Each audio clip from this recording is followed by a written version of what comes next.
فاتحہ۔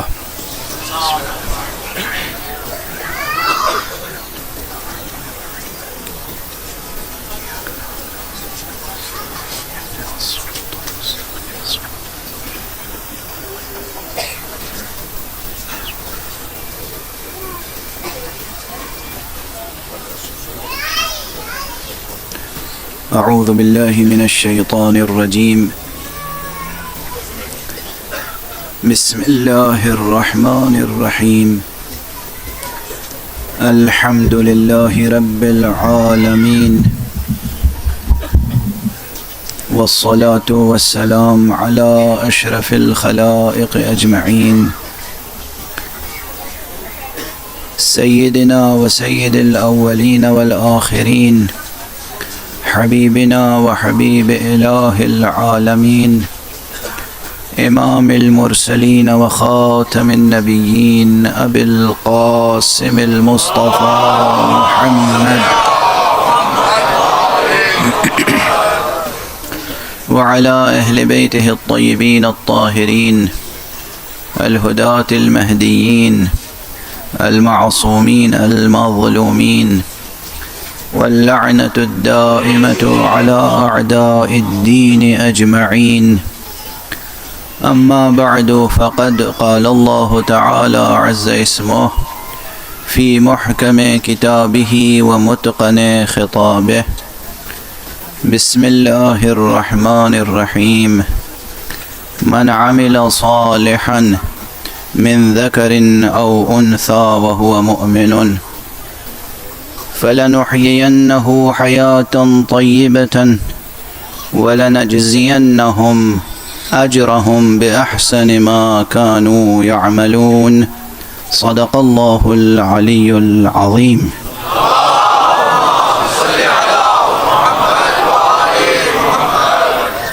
ایک اور بلندتر صلوات۔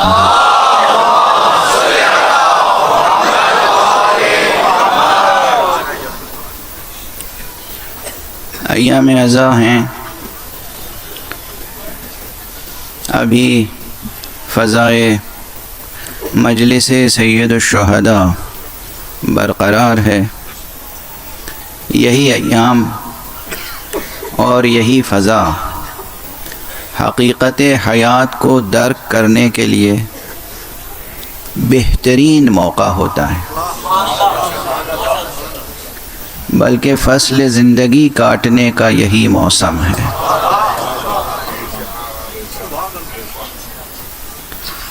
زندگی کیا ہے؟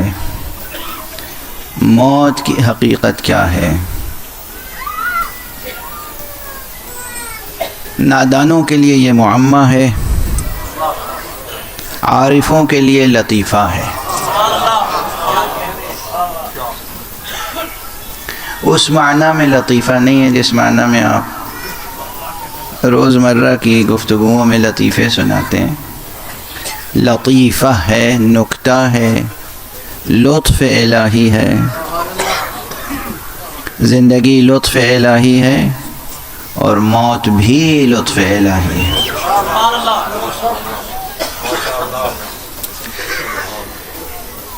اس وقت جس گھر میں یہ مجلس منعقد ہو رہی ہے، برسا برس سے منعقد ہو رہی ہے، لیکن بہرحال ابھی اس گھر میں ایک غم تازہ ہے، اور مجھ پہ یہ بھی فریضہ ہے کہ میں بیٹوں کی خدمت میں بھی تعزیت و تسلیت پیش کروں، بیٹیوں کی خدمت میں بھی تعزیت و تسلیت پیش کروں، اور مرحومہ کے غمگسار شوہر کی خدمت میں بھی تعزیت و تسلیت پیش کروں، ان کے تمام اعزاء اقرباء کی خدمت میں تعزیت و تسلیت پیش کروں۔ ایسے مواقع پر میر انیس علیہ الرحمہ کا ایک مصرع ہے جو انہوں نے فرمایا ہے کہ جب احمد مرسل نہ رہے کون رہے گا۔ یہ تنہا مصرع پوری ایک تقریر ہے اور مکمل تقریر ہے، اور چونکہ ایک معظمہ مومنہ کے سانحہ ارتحال کا موقع ہے تو اس میں ایک لفظ کی ترمیم سے حق تعزیت ادا ہو سکتا ہے، جب حضرت زہرا نہ رہیں کون رہے.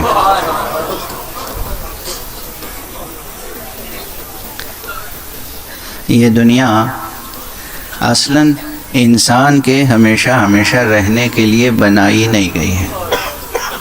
یہ ایک حقیقت ہے. یہ دنیا انسان کے ہمیشہ ہمیشہ رہنے کے لیے نہیں بنائی گئی ہے، اور اسی لیے جو اس حقیقت کو سمجھتے ہیں وہ اس دنیا سے دل نہیں لگاتے. وہ اس دنیا سے اس طرح گزر جاتے ہیں جیسے کسی اجنبی شہر سے کوئی مسافر گزر جاتا ہے. اور آپ ذرا یہ بھی تو غور کیجئے کہ نظام زندگی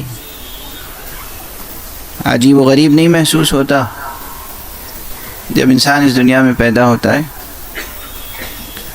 عام انسانوں اور عام بچوں کی بات کر رہا ہوں،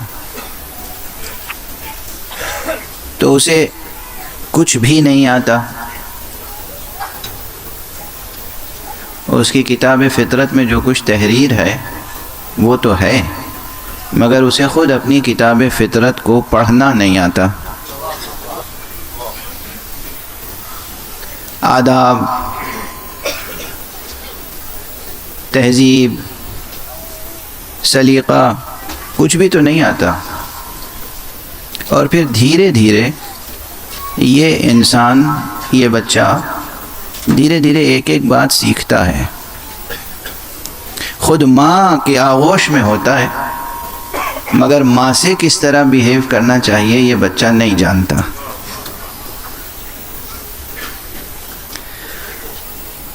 باپ کی آغوش میں ہوتا ہے، لیکن باپ کا احترام کس طرح کرنا چاہیے بچہ نہیں جانتا.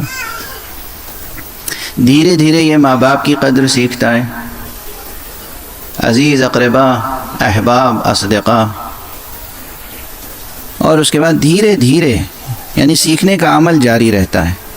شادی ہو جاتی ہے. بہت کم ایسے خوش قسمت ہوں گے جو اچھی زوجہ کی صحیح قدردانی کر سکیں یا اچھے شوہر کی صحیح قدردانی کر سکیں. یہ قدردانی بھی دھیرے دھیرے آتی ہے، یعنی زن و شوہر کا رشتہ اور اس کی نزاکتیں دھیرے دھیرے آتی ہیں. اس کے بعد پھر اولاد سامنے آ جاتی ہے. پہلے خود کسی کی اولاد تھے، اب آپ کی آغوش میں اولاد آ جاتی ہے. پہلا بچہ جب پیدا ہوتا ہے تو سمجھ میں نہیں آتا کہ اس کو کس طریقے سے بیہیو کریں. پھر دھیرے دھیرے بچوں کے ساتھ بیہیو کرنا سیکھتا ہے آدمی. یہ سیکھنے کا عمل جاری رہتا ہے. جب زندگی ہر طرح سے بسر کرنے کا سلیقہ آ جاتا ہے تو موت آ جاتی ہے.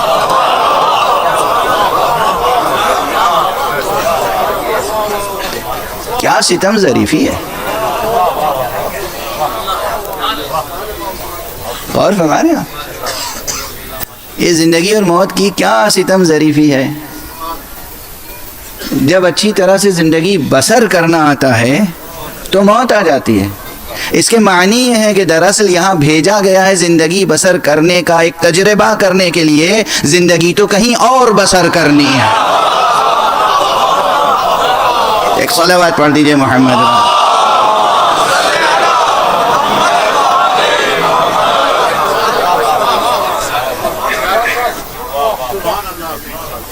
یہاں بھیجا گیا ہے زندگی کا ایک تجربہ کرنے کے لیے، اور زندگی کہیں اور بسر کرنی ہے. زندگی یہاں بسر نہیں کرنی ہے. یہاں امور دنیا کو سر کرنا ہے، زندگی کہیں اور بسر کرنا ہے.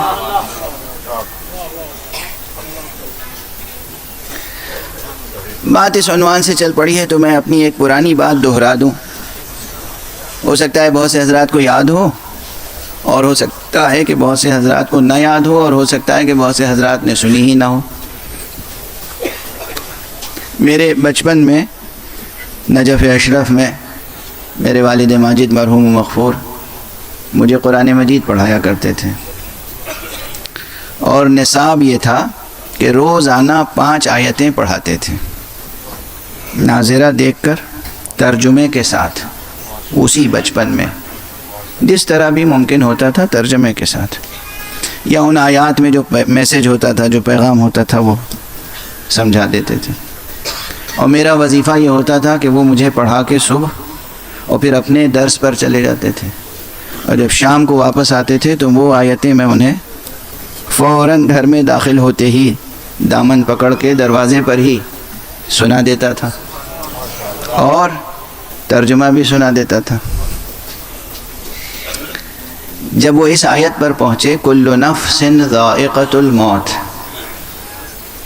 تو یہ کس قدر مشہور فقرہ ہے قرآن مجید کا، مگر اس دن انہوں نے سیدھا سیدھا ترجمہ مجھے نہیں سمجھایا، نہیں سنایا، ایک مثال دی کہ دیکھو اس کے معنی کلو یعنی سب، نفسن یعنی ہر نفس، ذائقۃ الموت، ذائقہ اس میں تا تانیث ہے، ذائق اس میں فاعل ہے یعنی چکھنے والا، ذائقہ یعنی چکھنے والی، یعنی ہر روح کو موت کا مزہ چکھنا ہے، ہر روح موت کا مزہ چکھنے والی ہے۔ اس کے کیا معنی ہے کہ سب کو مر جانا ہے؟ یہ معنی نہیں ہے۔ اب میرے لیے یہ سمجھنا مشکل تھا، تو انہوں نے مثال دی، دیکھیے کوئی چیز ہمارے یہاں بے معنی نہیں ہوتی، نہ رسمیں بے معنی ہیں اور نہ رواج، اگر وہ رسمیں واقعاً حقیقی اخلاقی اقدار پر استوار ہیں۔ انہوں نے کہا گھر میں نظر ہوتی ہے، 13 رجب کو امیر المومنین علی ابن ابی طالب علیہ السلام،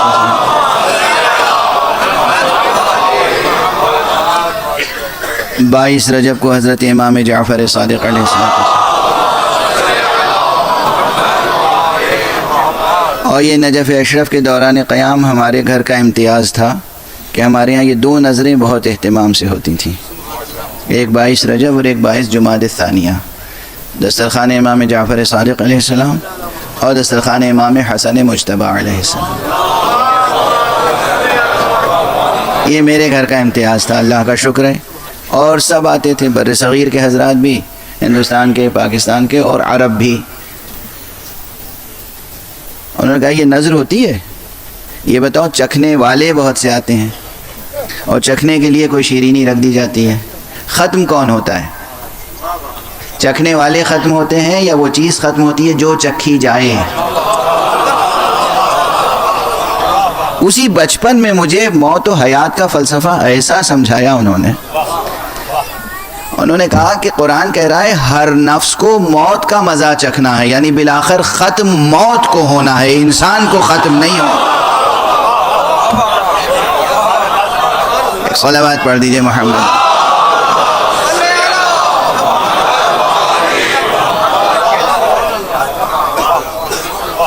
اچھا یہ ایسا نہیں ہے کہ یہ صرف گویا ایک لفظی نکتہ ہے، ایسا نہیں ہے، یہ ایک خطیبانہ استدلال ہے، ایسا نہیں ہے، حقیقت بھی یہی ہے۔ اب ذرا دل اور دماغ دونوں کو بیدار کر کے بیٹھیے گا۔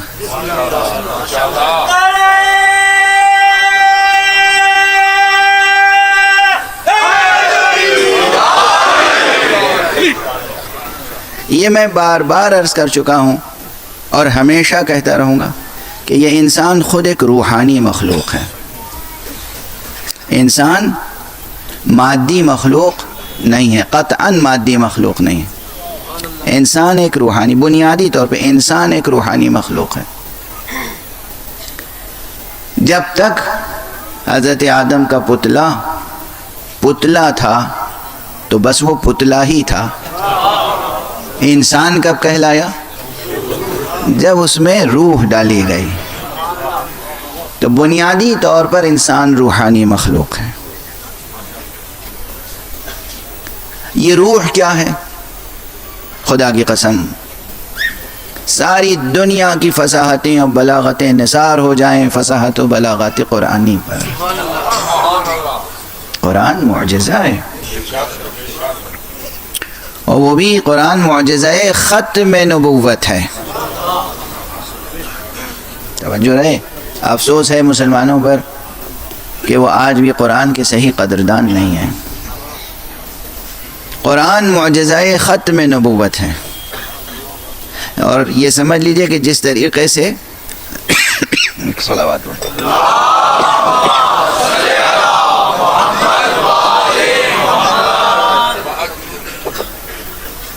جس طریقے سے تمام انبیاء کے مراتب اپنی جگہ محترم اور معظم مکرم، مگر ان سب پر فضیلت حاصل ہے مرتبہ ختم نبوت کو، اسی طریقے سے سب کے معجزے اپنی اپنی جگہ پر اہم ہیں، مگر ان تمام معجزوں پر فضیلت ہے معجزہ ختم نبوت کو۔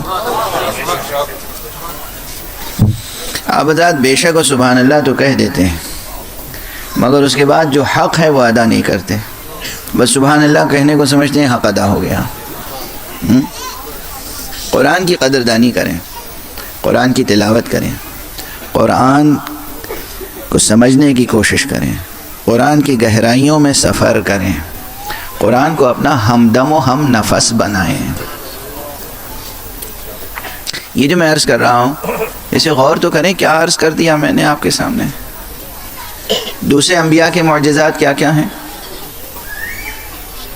جناب ابراہیم کے معجزات کیا ہیں؟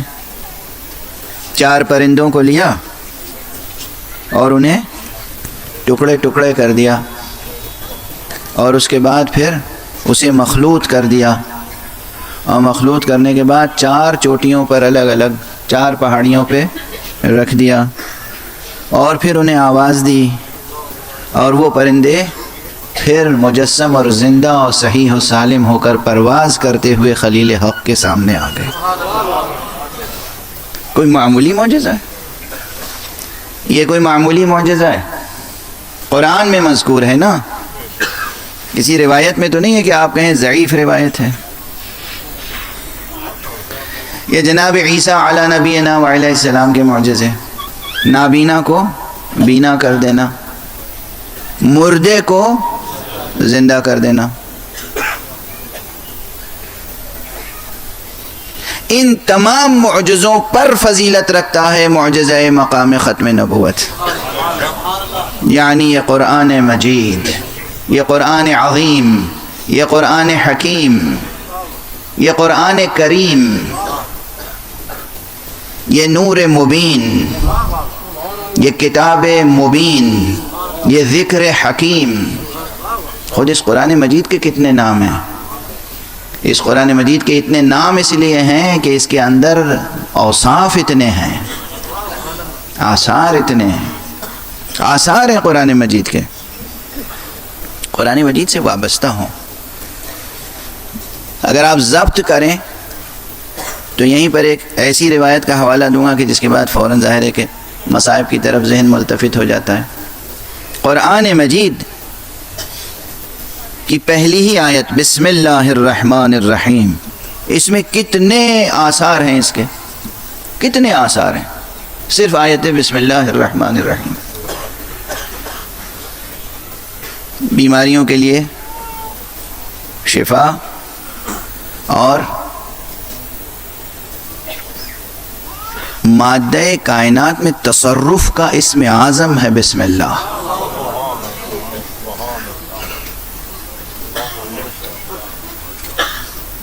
بزم علماء تشریف فرمائیں، اہل فکر اہل فن ہیں، اور آپ جتنے ہیں سب انشاءاللہ اہل معرفت ہیں۔ اس کائنات کو دیکھنے کے 2 زاویے ہیں، ایک خالص مادی زاویہ اور ایک عرفانی زاویہ۔ 2 علم الگ الگ ہیں، یا 2 علمی زاویے الگ الگ ہیں۔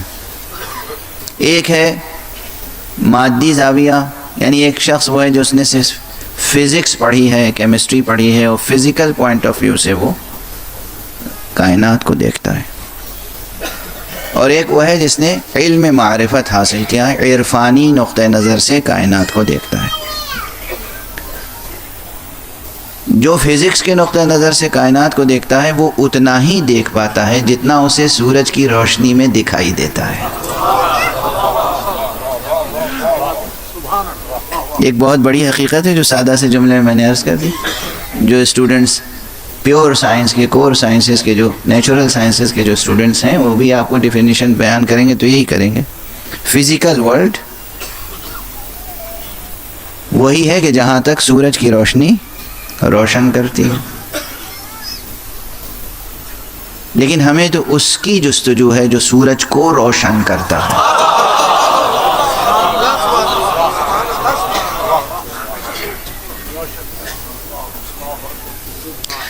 عرفانی زاویہ نظر بہت مختلف ہے، بہت مختلف ہے۔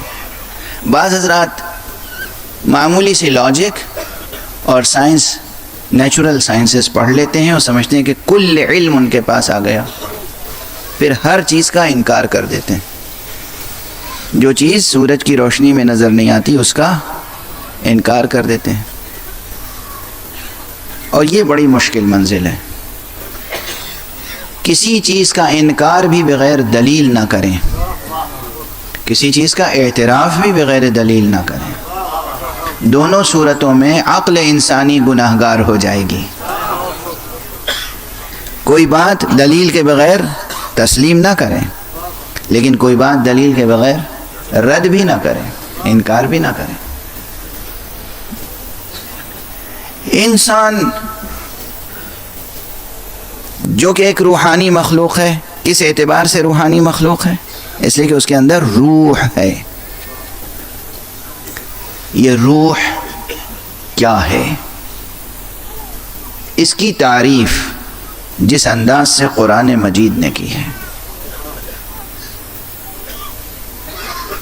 بظاہر کوئی تعریف نہیں کی ہے، اور بنظر غور کی دیکھیے تو مکمل تعریف پیش کی ہے۔ اب میں نے وہ روایت ابھی عمدن بیان کرنے سے گریز کیا ہے کہ جو فوراً مصائب کی طرف ذہن کو ملتفت کرتی ہے۔ پیغمبر اکرم صلی اللہ علیہ وآلہ وسلم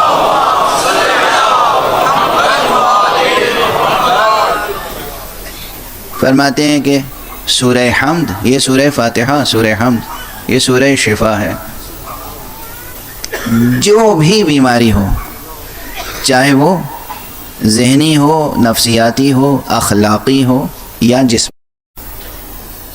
ہر بیماری کے لیے سورہ فاتحہ، سورہ حمد سورہ شفا ہے۔ یہ کس کا ارشاد ہے؟ پیغمبر اکرم صلی اللہ علیہ وسلم۔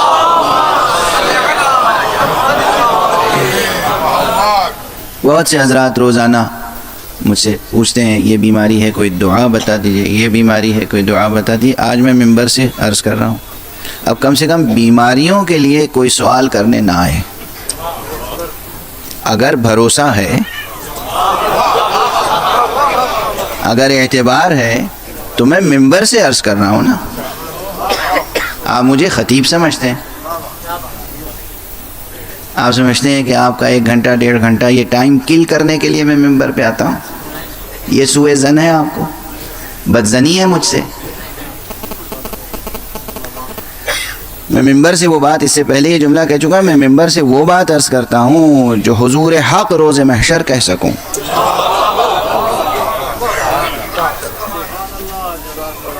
تو رسول اسلام خاتم النبیین صلی اللہ علیہ وآلہ وسلم کا ارشاد گرامی ہے۔ خواتین سن رہی ہیں، مرد سن رہے ہیں، بچے سن رہے ہیں، جوان سن رہے ہیں، بوڑھے سن رہے ہیں، بیمار سن رہے ہیں، صحت مند سن رہے ہیں، سب سن رہے ہیں۔ حضرت کا کیا ارشاد ہے کہ یہ سورہ حمد، سورہ فاتحہ، سورہ شفا ہے، اور جس نیت سے یہ سورہ پڑھا جائے، جس مرض کے لیے، اسی مرض میں یہ کارآمد ہوگا اور شفا بخش ہوگا انشاءاللہ بإذن اللہ۔ اور پھر فرماتے ہیں جس کو سورہ حمد سے شفا حاصل نہ ہو، اسے کسی دوا سے شفا حاصل نہیں ہو سکتی۔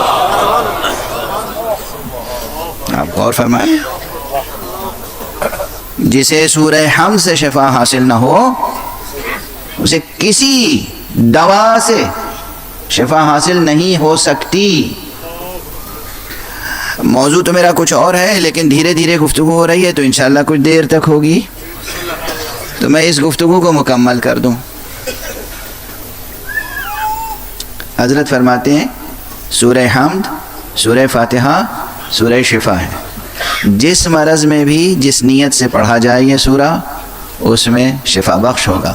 اور کیا فرمایا کہ اگر کسی کو سورہ حمد سے شفا حاصل نہ ہو تو اسے کسی دوا سے شفا نہیں مل سکتی۔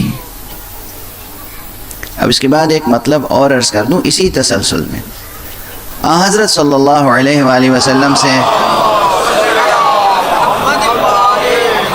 یا آپ کے اہل بیت سے ہونے والے ائمہ اطہار سے بہت سی روایتیں اور بھی مروی ہوئی ہیں جو طبی مسائل سے تعلق رکھتی ہیں۔ کسی شخص نے کسی بیماری کا ذکر کیا، حضرت نے کوئی دوا بتا دی، یا معصوم نے کوئی دوا بتا دی، کوئی علاج بتا دیا۔ ایسی تمام روایتیں بہت سے علماء اور دانشمندوں نے جمع کی ہیں اور بڑے اہتمام سے جمع کی ہیں۔ طب النبی یعنی نبی صلی اللہ علیہ وسلم کی طب، یا طب الائمہ اماموں کے طب، اس عنوان سے کتابیں ایک سے زیادہ ہیں، متعدد کتابیں بلکہ سینکڑوں کتابیں ہیں۔ ان میں بعض دواؤں کے لیے یہی جڑی بوٹیاں، ان کے لیے کہیں کہیں پر یہ بھی ہے کہ یہ دوا وہ ہے جو تمام بیماریوں میں مفید ہے الا السام، سام یعنی موت، یعنی موت کے علاوہ ہر بیماری میں فائدہ بخش ہو سکتی ہے۔ اللہ سبحانہ و تعالیٰ نے ایسی چیزیں پیدا کی ہیں جو ہر بیمار کو کسی نہ کسی درجے میں فائدہ پہنچاتی ہیں۔ اکثر بلکہ تمام تر مادی دواؤں کے سلسلے میں کہا گیا الا السام الا الموت، یعنی موت کے علاوہ ہر بیماری میں۔ لیکن معلوم ہے سورہ حمد کے لیے کیا فرمایا گیا ہے؟ معصوم نے کہا ہے کہ اگر کسی مردہ جسم پر 70 بار یا 100 مرتبہ 100 بار سورہ فاتحہ سورہ الحمد پڑھ کر دم کیا جائے اور وہ جی اٹھے تو تعجب نہ کرنا۔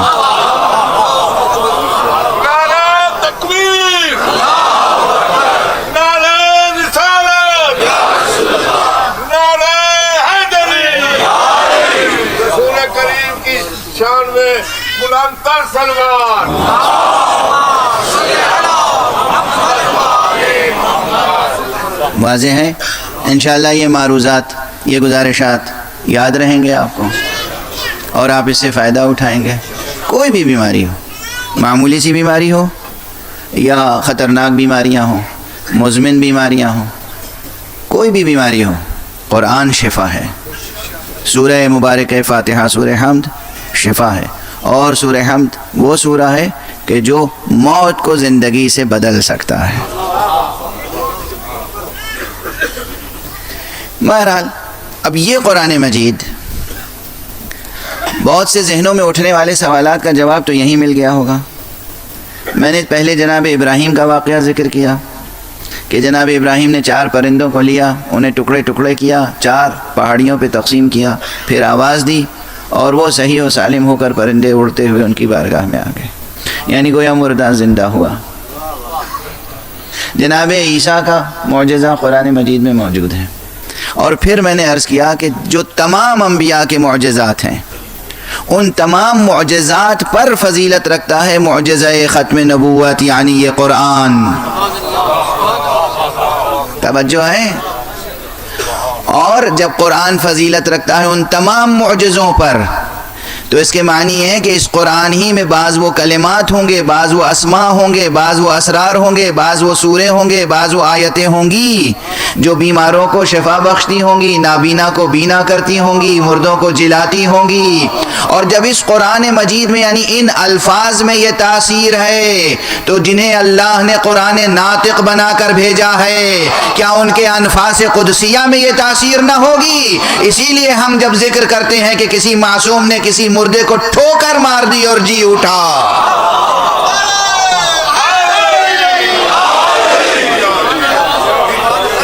تو یہ کوئی مقام حیرت نہیں ہے، یہ کوئی تعجب کی بات نہیں ہے، یہ کوئی مبالغہ نہیں ہے، یہ کوئی شاعری نہیں ہے، یہ کوئی خطیبانہ مبالغہ بھی نہیں ہے۔ یہ سچائی ہے، حقیقت ہے۔ معصوم کے انفاس قدسیہ میں یہ تاثیر ہوتی ہے۔ عیسیٰ اگر اپنے لبوں سے کچھ کہہ دیں تو مردہ جی اٹھے، مصطفیٰ اگر کہہ دیں، عیسیٰ اگر اپنے لبوں سے کچھ کہہ دیں اور کوئی جی اٹھے تو وہ ہستی جسے خود مصطفیٰ کہیں کہ اے علی تیری مثال میری امت میں عیسیٰ جیسی ہے۔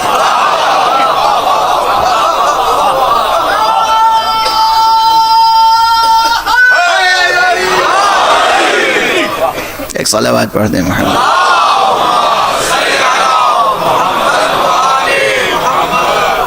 امام علی علیہ السلام بلند تر صلوات۔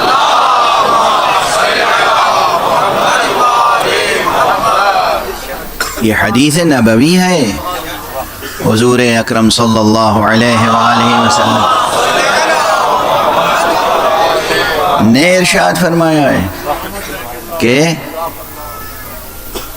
اے علی، اور یہ تمام جلیل القدر محدثین نے نقل فرمایا ہے، حضرت امام احمد ابن حنبل نے نقل فرمایا ہے، فرماتے ہیں کہ اے علی تیری مثال میری امت میں عیسیٰ ابن مریم جیسی ہے، اور اس لیے میں تیرے فضائل نہیں پڑھتا، اس لیے میں تیرے فضائل بیان نہیں کرتا۔ کون کہہ رہا ہے؟ میں تیرے تمام کے تمام فضائل نہیں بیان کرتا، ورنہ یہ امت اسی طرح فتنے میں مبتلا ہو جائے گی جیسے امت عیسیٰ فتنے میں مبتلا ہو گئی۔ یعنی جیسے امت عیسیٰ کو اللہ کا بیٹا یا اللہ کہنے لگی، اسی طرح میری امت بھی تجھے اللہ کا بیٹا یا اللہ کہنے لگے گی، اس لیے میں بیان نہیں کرتا۔ یعنی علی کو اللہ کہنا فضیلت نہیں، فتنہ ہے۔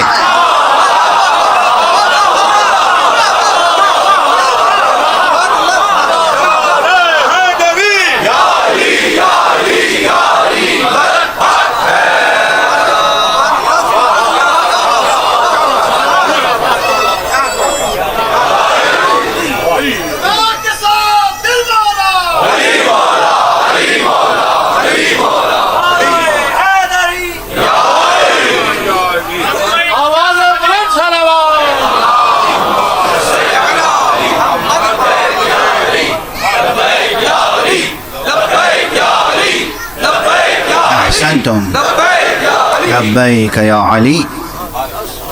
پروردگار آپ سب کو سرکار ولایت امیر المومنین علی ابن ابی طالب کے سچے چاہنے والوں اور سچے ماننے والوں میں قرار دے، اور پروردگار جو علی کے حق میں مقصر ہوں ان پر لعنت کر۔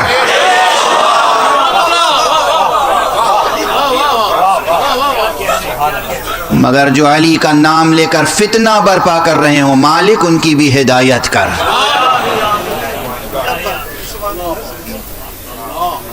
علی کو علی کہنا عبادت ہے، علی کو اللہ کہنا کفر ہے۔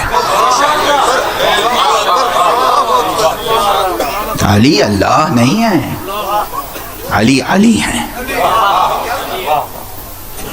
علی ابن ابی طالب ہے۔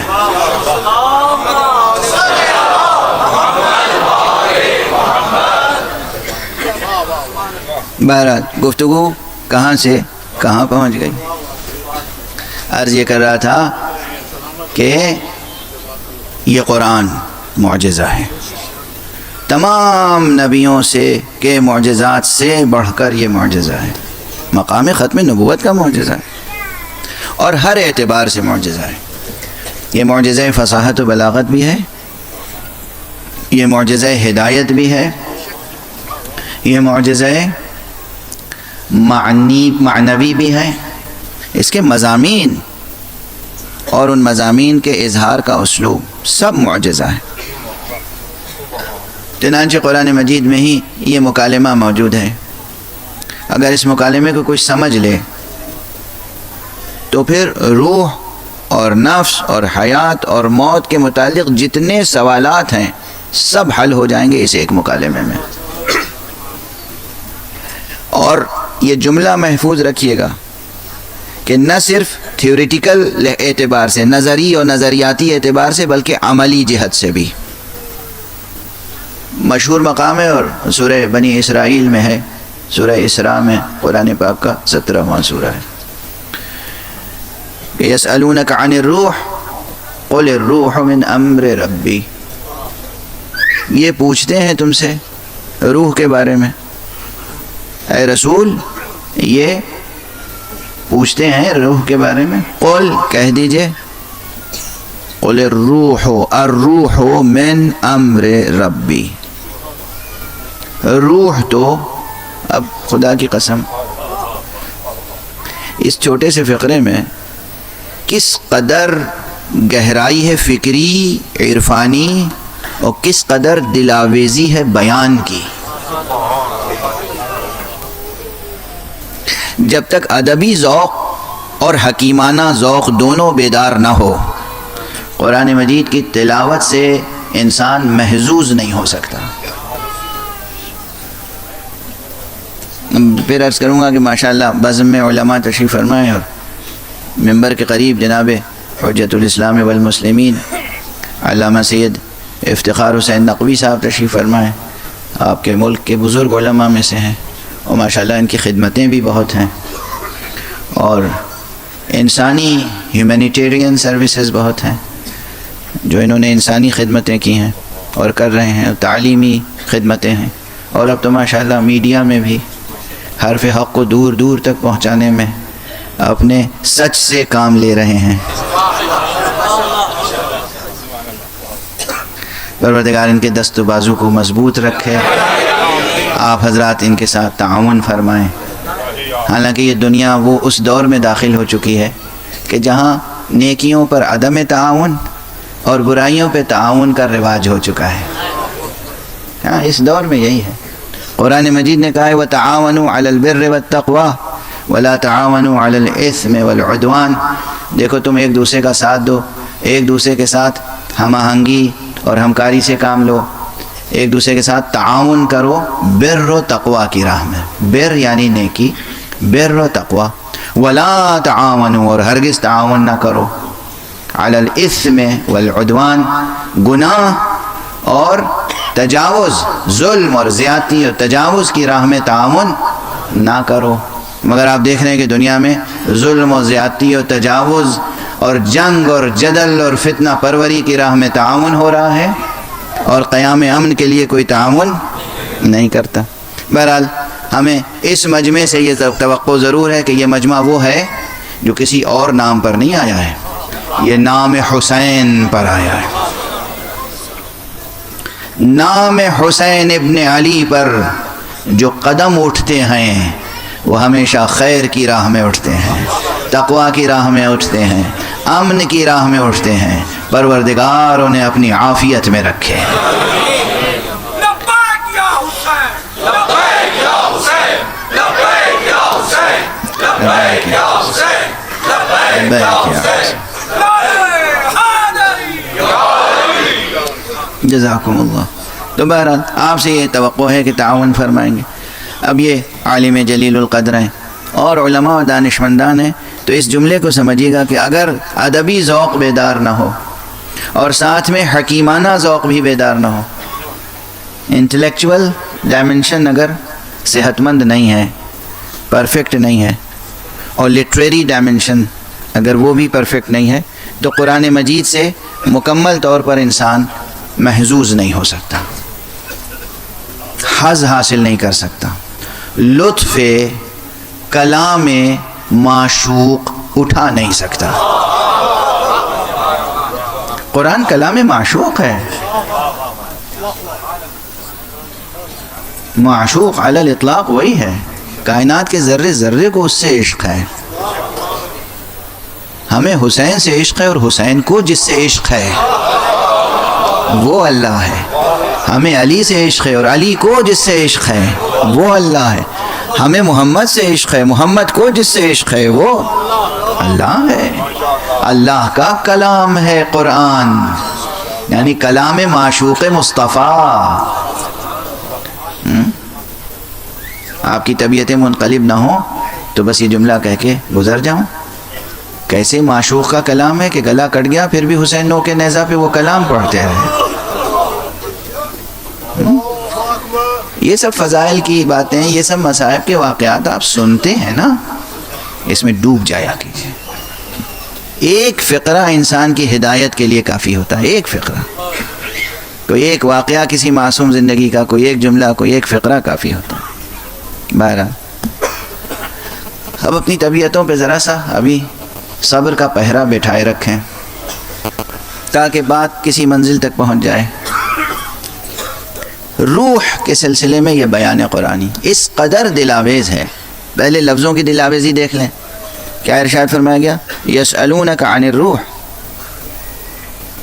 آپ سے روح کے بارے میں پوچھتے ہیں، قل کہہ دیجئے الروح من امر ربی، روح تو میرے پروردگار کے امر سے ہے۔ یہاں میرے پروردگار کے فقرے میں کیا دلاویزی ہے؟ کس کا پروردگار؟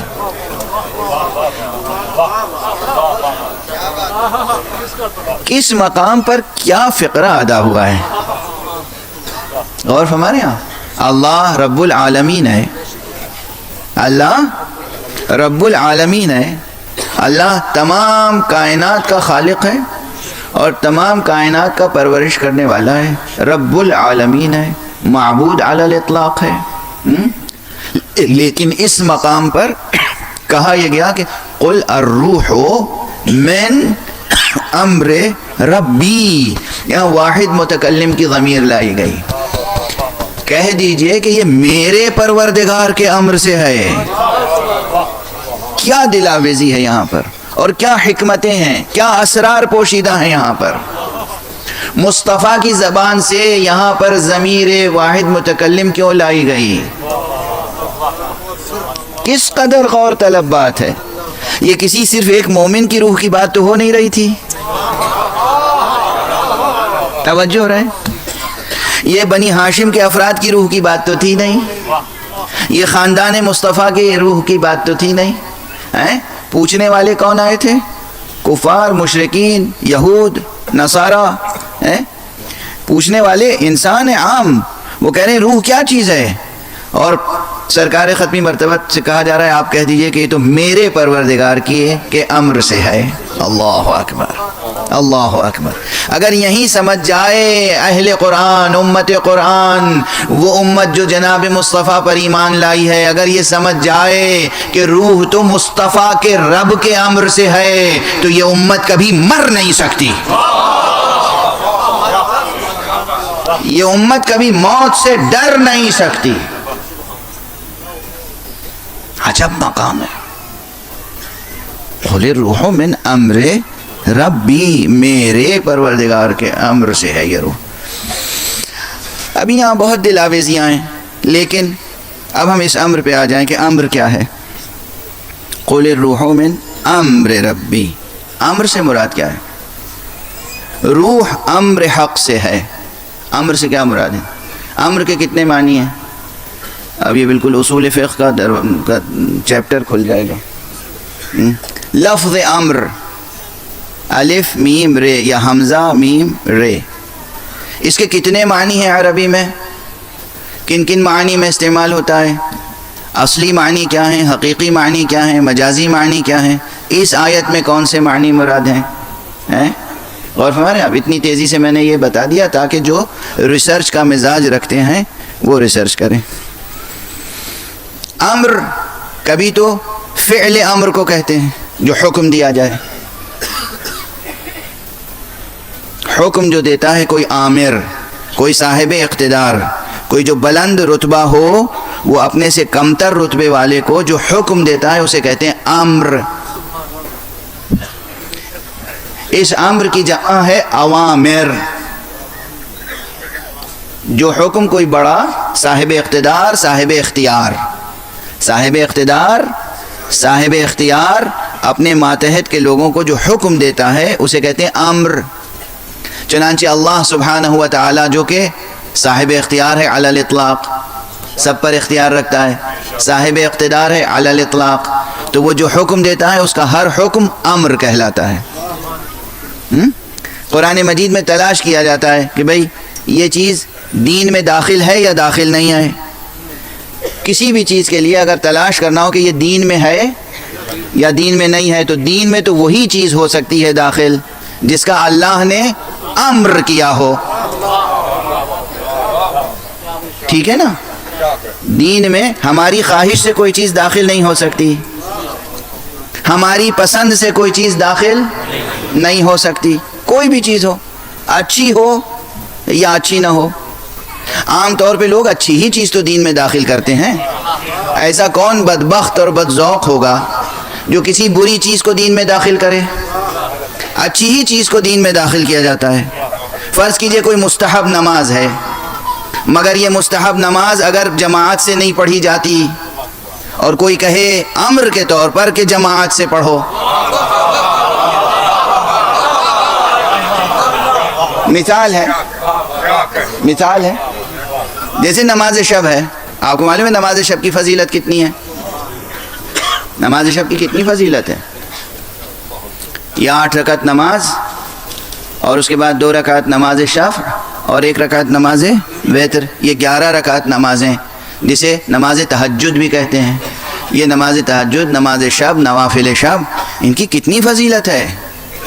یہ یاد رکھیے گا، کوئی بھی مقام سیر و سلوک و عرفان میں ایک کے نہیں بڑھ سکتا اگر نماز شب کا پابند نہ ہو.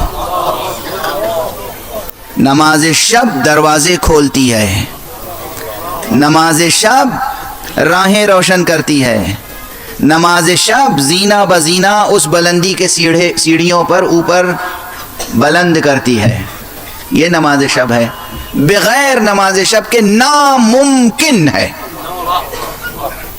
کہ کوئی شخص معرفت کے درجوں میں، حقیقی معرفت کے درجوں میں آگے بڑھ جائے. مستحب ہے، سنت ہے. خود حضرت صلی اللہ علیہ وآلہ وسلم پر نماز شب واجب تھی، لیکن امت پر نماز شب واجب نہیں ہے، فرض نہیں ہے، بلکہ مستحب ہے، سنت ہے، مؤکد ہے، سنت مؤکدہ ہے، تاکید کی گئی ہے. پڑھیں، ضرور پڑھیں. اس قدر محبوب ہے یہ نماز حضور کو اور اہل بیت کو کہ اس کی مثالیں فضائل میں بھی ہیں اور مصائب میں بھی. یعنی جناب سید سجاد کی گواہی ہے کہ کربلا جیسا واقعہ گزر گیا اور کربلا کے بعد اسیری کا زمانہ گزرا اور بی بی جناب زینب کی نماز شب بھی کبھی قضا نہیں ہوئی. اور ہمارے آپ یہ نماز شب کی اہمیت. لیکن کسی میں یہ جرأت ہے کہ وہ نماز شب کے لیے کہے کہ اسے جماعت سے پڑھیے. یہ مستحب ہے، سنت ہے، سنت مؤکدہ ہے، اور اسے انڈیویجولی پڑھنا ہے، تنہا پڑھنا ہے. پورا گھر پڑھے مگر ہر ایک علیحدہ علیحدہ فرادہ نیت سے پڑھے گا. تو جماعت سے پڑھنا ایک اچھی بات ہے، مگر دین میں شامل نہیں کر سکتے چونکہ اس کے لیے امر نہیں ہے.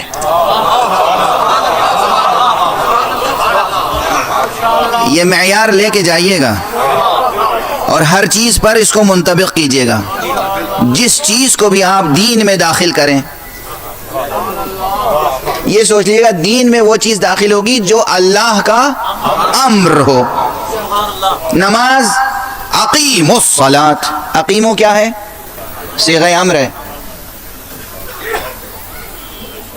درست بیان کر رہا ہوں. اقیمو صیغہ امر ہے، نماز قائم کرو. آتوا الزکات، زکات دو، صیغہ امر ہے. اب صیغہ امر کے بھی مختلف انداز سے ظاہر زبان میں اسالیب ہوتے ہیں. کبھی کبھی جملہ خبریہ ہوتا ہے جس سے امر ثابت ہوتا ہے. کتب علیکم الصیام یا ایھا الذین آمنوا کتب علیکم الصیام کما کتب علی الذین من قبلکم لعلکم تتقون.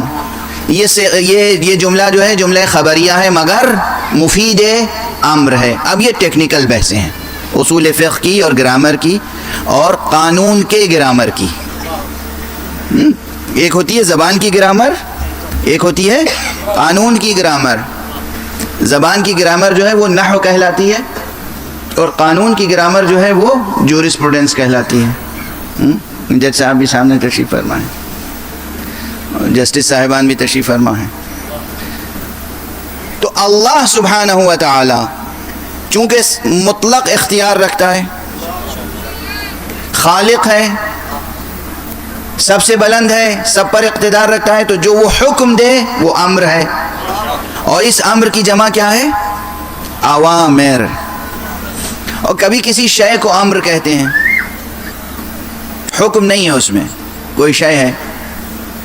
جیسے آپ تشریف لائیں، میں کہوں کہ فرمائیے کیا امر ہے، کس امر میں آپ تشریف لائے ہیں، کس امر کے لیے تشریف، اس کے یہ معنی نہیں ہے کہ حکم کیا ہے، یعنی کیا کام ہے.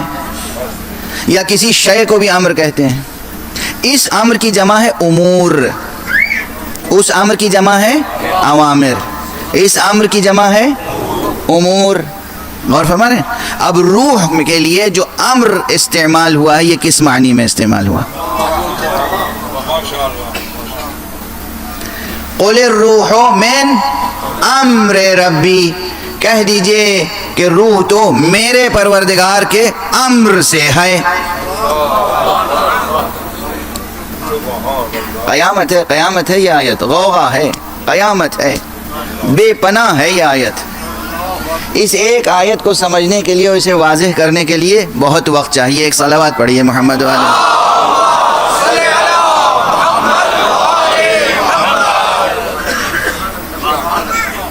بس 2-3 فقروں میں بیان سمیٹ دوں گا، اس لیے کہ کل بھی عرض کرنا ہے کچھ. انسان زندہ کس امر سے ہوتا ہے، کس شے سے ہوتا ہے؟ روح. جب تک اس جسم میں روح ہے زندہ ہے. جب روح اس جسم سے نکل جائے تو مردہ کسے کہتے ہیں، روح کو یا جسم کو؟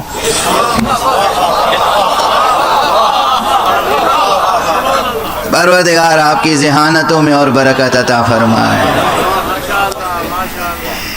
انسان کو مردہ نہ کہیے،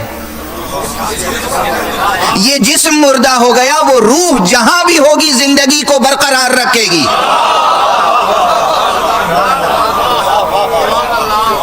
روح کی، جسم کی بنا پر روح زندہ نہیں تھی، روح کی بنا پر جسم زندہ تھا. اب اگر کوئی چیز مر گئی ہے تو وہ یہ جسم ہے، یہ جسم مردہ ہو گیا. جس جسم کو لے جا کر سپرد خاک کر دیا وہ روح مردہ نہیں ہوئی ہے. جسم تھا تو روح کی کارکردگی محدود تھی.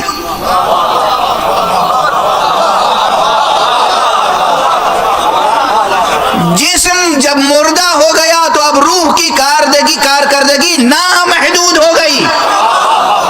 نظر اس لیے نہیں آتی کہ یہ ہمارے ویژن کی مجبوری ہے. ہم محدود شے کو دیکھتے ہیں، نامحدود کو دیکھنے کی صلاحیت نہیں.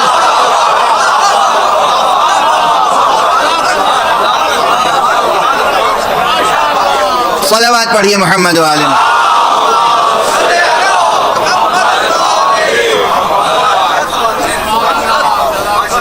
یہ آنکھیں اور ہماری بینائی، ہماری بینائی، یہ آنکھوں کی، یہ نظر، یہ سائٹ، یہ ویژن، یہ جو ہے یہ محدود ہی چیز کو دیکھتی ہے. آنکھیں محدود چیز کو ہی دیکھتی ہیں. یہ آنکھیں نامحدود حقیقت کو دیکھنے کی صلاحیت نہیں رکھتی. غور فرما رہے ہیں؟ ایسے جب ہم کہتے ہیں کہ دیکھو گزرنے والا گزر گیا یا گزرنے والی شخصیت گزر گئی، مگر وہ ہمارے درمیان موجود ہے. جس طرح پہلے مجلسیں کرتی تھیں اب بھی وہ مجلس میں موجود ہیں، جس طرح اہتمام کرتی تھیں اب بھی اہتمام کر رہی ہیں. تو پھر نظر کیوں نہیں آتی؟ اس وقت محدود جسم تھا تو نظر آتا تھا. اب روح اپنے تجرد کے حسن کے ساتھ موجود ہے، اس لیے وہ نظر ان آنکھوں کو نہیں آ سکتی، مگر دل کی آنکھیں بیدار ہوں تو روح بھی نظر آتی ہے.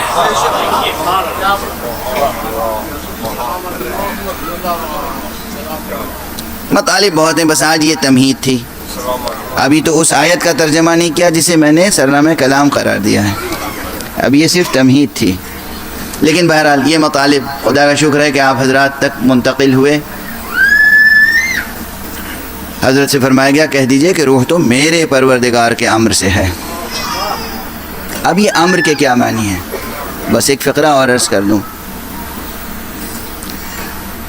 جب یہ روح جسم سے متعلق ہو جائے تو یہ تعلق ایک شے ہے، تعلق ایک حقیقت ہے. اس تعلق کو اس معنی میں امر کہیں گے جس کی جمع ہے امور.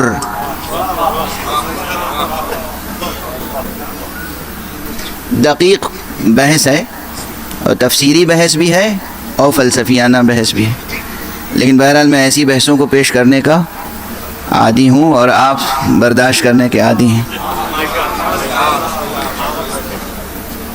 روح اور جسم کا تعلق ایک شے ہے، اسے ہم امر کہیں گے اور اس امر کی جمع ہے امور. لیکن یہ تعلق قائم ہوا ہے کسی کے حکم سے.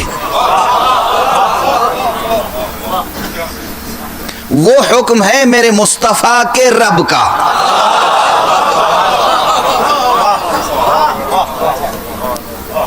اب اگر مصطفیٰ کے رب نے کسی شیخ سے کہہ دیا کہ تو زندہ رہ تو وہ زندہ ہو جائے گی. وہ رب اس کا امر متعلق نہ ہو تو وہ شے مردہ ہو جائے گی. تعلق امر الہی سے چیزیں زندہ ہوتی ہیں، عدم تعلق امر الہی موت ہے. توجہ ہے، یہ بالکل وہی منزل ہے کہ ایک امر الہی ہے، حکم.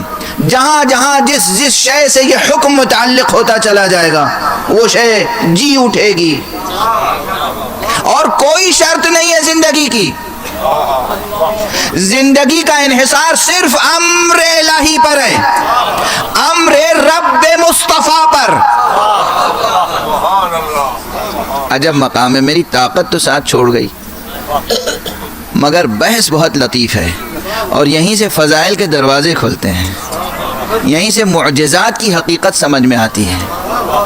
کس کے امر پر منحصر ہے روح اور حیات؟ رب مصطفیٰ. ربی قل الروح من امر ربی. یہ عجب نسبت ہے، میرے پروردگار کے امر سے ہے روح. تو جس سے یہ نسبت ہو وہ اگر کسی کے لیے چاہے کہ یہ مرنے کے بعد بھی جی اٹھے تو رکاوٹ کون سی ہے؟ ممکن ہے کہ وہ چیز زندہ نہ ہو جائے، وہ مردہ زندہ نہ ہو جائے. توجہ فرما رہے ہیں آپ؟ اسی طرح مردہ جسم انفاس قدسیہ معصومین سے زندہ ہوتے ہیں. اس میں نہ کوئی سائنسی بحث ہے اور نہ کوئی فلسفیانہ سقم ہے، نہ غیر منطقی بات ہے. سمجھنے کی بات یہ ہے کہ امر الہی کیا ہے. امر الہی، اگر یہ امر الہی سمجھ میں آ جائے تو بہت سے امور روشن ہوتے چلے جاتے ہیں. آج گفتگو روک رہا ہوں، طاقت ساتھ چھوڑ گئی، اس لیے ایک روایت ذکر کروں کہ زندگی اور موت، یہ تو یقین ہے آپ کو کہ انسان کی زندگی دراصل اس دنیا تک محدود نہیں ہے، اس میں تو کوئی شک نہیں ہوگا آپ کو. لیکن اس دنیا کے بعد واقعاً زندگی کیسے بسر ہوتی ہے اس کی جستجو رہتی ہے. اس سلسلے میں یعنی کیفیت کے بارے میں جستجو ہوتی ہے، شکوک ہوتے ہیں، شبہات ہوتے ہیں، سوالات ہوتے ہیں.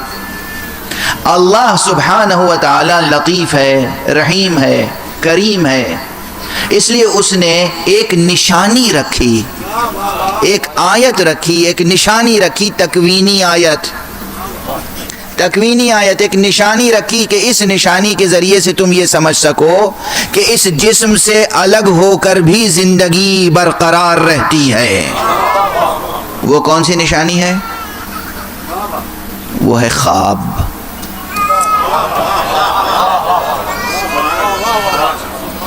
آپ بتائیے، میں ایک سوال کر رہا ہوں، خواب کس سائنٹسٹ کی ایجاد ہے؟ بھائی میں نے بہت زیادہ سائنس نہیں پڑھی ہے، اور کبھی پڑھی تھی، اب تو بہت کچھ بھول گیا. مگر ایک سوال ہے، ذرا جا کے دیکھیے گا، انسائکلوپیڈیا میں سرچ کیجئے گا، گوگل کر کے دیکھیے گا کہ خواب کا موجد, انوینشن کس سائنسدان نے کیا؟ تو آپ کہیں گے کسی سائنسدان نے نہیں کیا. یہ خواب تو آپ سب دیکھتے ہیں. یہ خواب جو دیکھتے ہیں یہ کسی امر کے لیے خواب دیکھتے ہیں.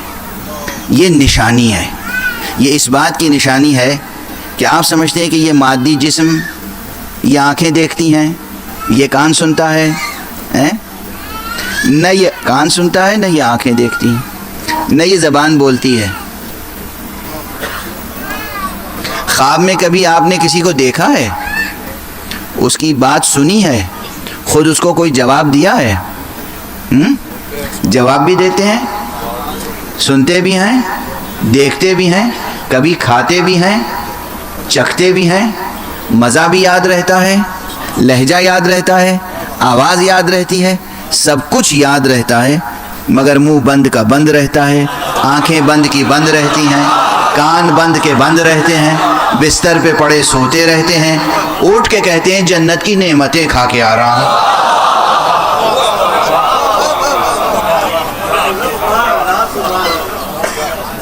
کبھی کسی بزرگ کا ذکر کرتے ہیں, بھئی آج تو ہم نے دادا کو خواب میں دیکھا, آج تو ہم نے بابا کو خواب میں دیکھا, آج تو ہم نے ماں کو خواب میں دیکھا, خواب میں دیکھا, آئے تھے, یہ کہہ رہے تھے, میں نے یہ جواب دیا.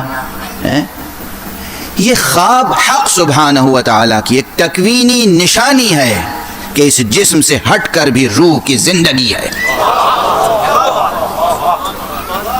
بس گفتگو یہاں تمام. خواب میں جب یہ آنکھیں بند ہو جاتی ہیں تو اللہ پردہ ہٹاتا ہے.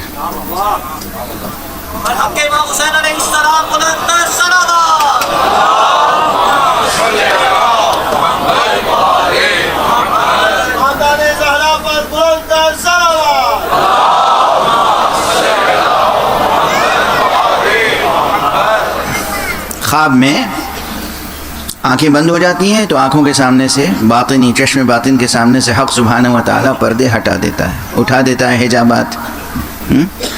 وہ رب جو بند آنکھوں کے سامنے سے پردہ اٹھا سکتا ہے, وہ رب کبھی کبھی کھلی ہوئی آنکھوں کے سامنے سے بھی پردے ہٹا دیتا ہے.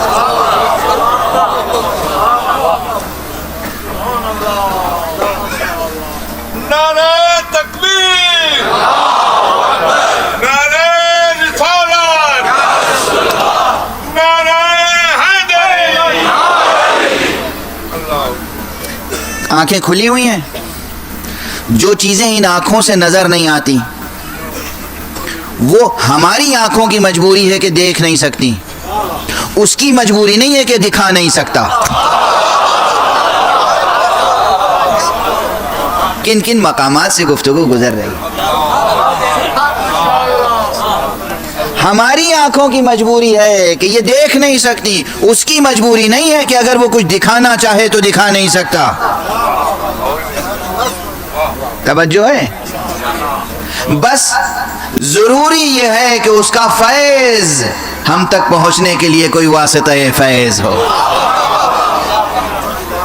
جو کل گفتگو تھی وہ واسطہ فیض, جو واسطہ فیض تکوینی بھی ہو اور واسطہ فیض تشریعی بھی ہو, اور یہ دونوں فیضانوں کا سلسلہ جہاں جمع ہے اس کا نام محمد مصطفیٰ ہے صلی اللہ علیہ وآلہ وسلم. مصطفیٰ اور نفس مصطفیٰ علی ابن ابی طالب, اور اس خانوادے سے ہونے والے ائمہ اطہار, ائمہ معصومین, یہ وہ ہیں جو واسطہ فیض ہیں. بس اب ایک فقرے میں طبیعتیں منقلب ہو جائیں گی. یہ جب چاہیں تو کھلی ہوئی آنکھوں کے سامنے بھی منظر بدل جائیں. یہ ایام وہ ہیں جو حضرت امام زین العابدین علیہ السلام کی شہادت اور ان کے مصائب کے ایام ہیں. حقیقتاً ان کے مصائب کے ایام ہیں. 10 محرم کے بعد سے ہمارے امام پر مصیبتوں پہ مصیبتیں پڑی بطور خاص. چنانچہ یہ روایت امام زین العابدین علیہ السلام سے مروی ہے، آپ فرماتے ہیں کہ شب عاشور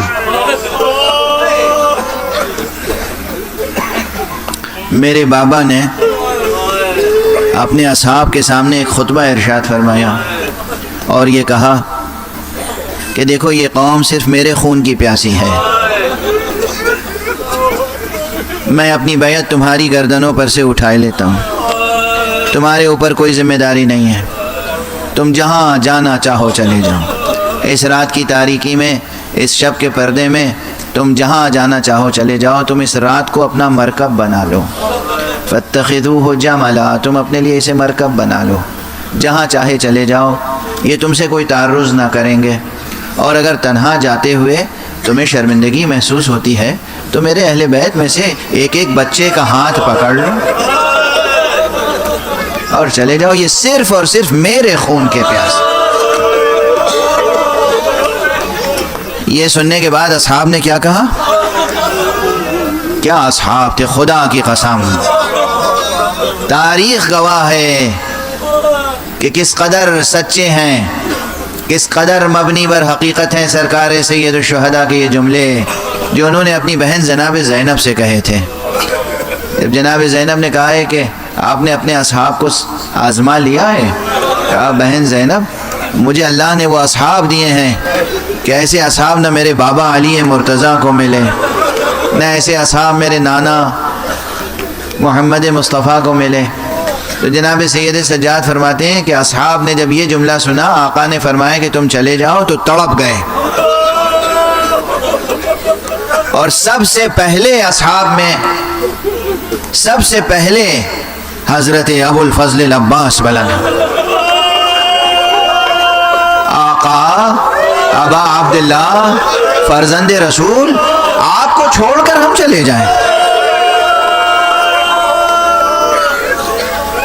یہ کیسے ممکن ہے؟ یہ کیسے ممکن ہے کہ ہم آپ کو چھوڑ کر چلے جائیں؟ آپ کے بعد اس زندگی پر خاک، آپ کے بعد ہم جینے کے لیے باقی رہ جائیں۔ ایک پرجوش تقریر کی ہے جناب ابو الفضل العباس نے، جس کا ہر جملہ علم اور معرفت اور جوش اور جذبے اور شجاعت سے لبریز ہے۔ اس کے بعد اصحاب میں حضرت زہیرقین کھڑے ہوئے اور جناب زہیرقین نے کہا کہ یا ابا عبداللہ، آپ کو معلوم ہے جناب زہیرقین ہمیشہ سے اصحاب امام میں شامل نہیں تھے، یہ بہت بعد میں شامل ہوئے۔ جناب زہیرقین کے یہ جملے ہیں کہ یا ابا عبداللہ، اگر مجھے قتل کیا جائے آپ کی محبت میں، اور پھر زندہ کیا جائے، اور پھر قتل کیا جائے، اور پھر زندہ کیا جائے، اور 70 مرتبہ مجھے قتل کیا جائے اور زندہ کیا جائے، پھر بھی آپ کو چھوڑ کر نہیں جاؤں۔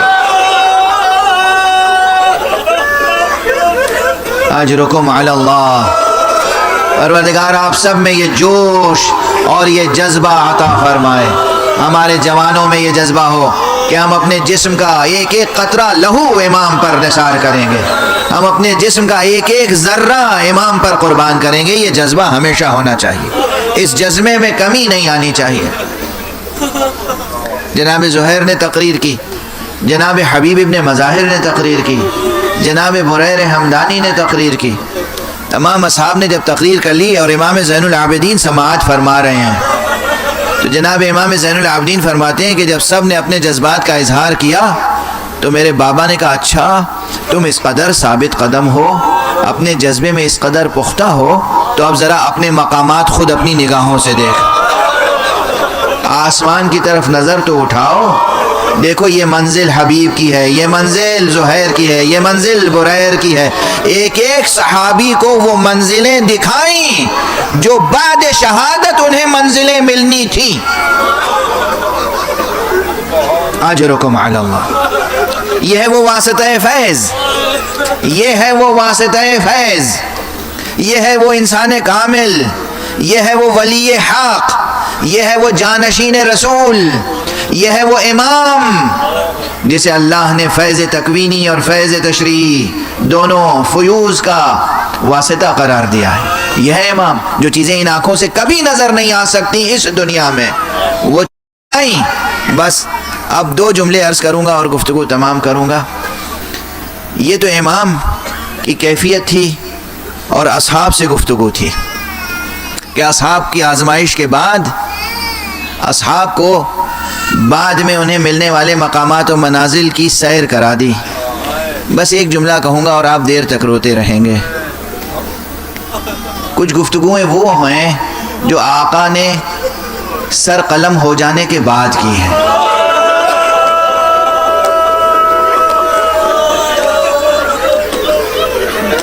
اور ان میں بھی ہر ایک کا اپنا مقام ہوتا ہے، ہر ایک کا اپنا مرتبہ ہوتا ہے، جسے آپ سیر و سلوک میں، معنویات میں، عرفانیات میں مکاشفہ کہتے ہیں۔ یہ ہر ایک کو نہیں حاصل ہوتا۔ روح کی بلندی ہوتی ہے، ذات کی بلندی ہوتی ہے، شخصیت کی بلندی ہوتی ہے۔ آقا کے کنبے میں زینب کا اپنا مرتبہ ہے، ام کلثوم کا اپنا مقام ہے۔ یہ روایت ذہن میں آ گئی تو بس اب اس کی طرف اشارہ کر کے آگے بڑھوں۔ میں جو عرض کر رہا ہوں کہ کبھی وہ مناظر جو کھلی ہوئی آنکھوں سے نظر نہیں آتے مگر اللہ چاہے تو نظر آتے ہیں، ایسا ہی ایک منظر وہ تھا کہ جب امام رخصت ہوئے ہیں تو رخصت کرنے والوں میں سب تھے، مگر ایک منظر ہے جو جناب بی بی ام کلثوم نے دیکھا اور کسی نے نہیں دیکھا۔ زینب کھڑی تھی، رباب کھڑی تھی، لیلا کھڑی تھی، فروہ کھڑی تھی، سب موجود تھے۔ ابھی جناب سکینہ بھی ہیں، مگر یہ منظر وہ ہے جو ام کلثوم نے دیکھا ہے۔ جناب بی بی ام کلثوم کہتی ہیں کہ جب میرے بھائی، جب ابو عبداللہ الحسین ہم سب کو رخصت کر کے میدان کی طرف گئے ہیں، کچھ ہی دور گئے تھے کہ جیسے معلوم ہوا میری آنکھوں سے پردہ ہٹ گیا ہو۔ میں نے دیکھا آگے آگے گھوڑے پہ بھائی جا رہے ہیں، پیچھے پیچھے 2 شخصیتیں ہیں جو بے تابانہ دوڑ رہی ہیں، اور مجھ سے رہا نہ گیا، میرے قدم بے اختیار خیمے سے باہر آ گئے اور میں نے پوچھا بھیا مجھے ایک سوال کا جواب تو دیتے جاؤ۔ جناب امام حسین نے بہن کی آواز سنی، گھوڑے کو روکا، ٹھہرے، پلٹے، کہا بہن کیا سوال ہے؟ کہا بھیا آپ تنہا ہیں یا کوئی ساتھ میں ہے؟ کہا بہن اس وقت تمہیں وہ بات یاد ہے، وہ منظر یاد ہے جب میں نے اپنے اکبر کو رخصت کیا تھا؟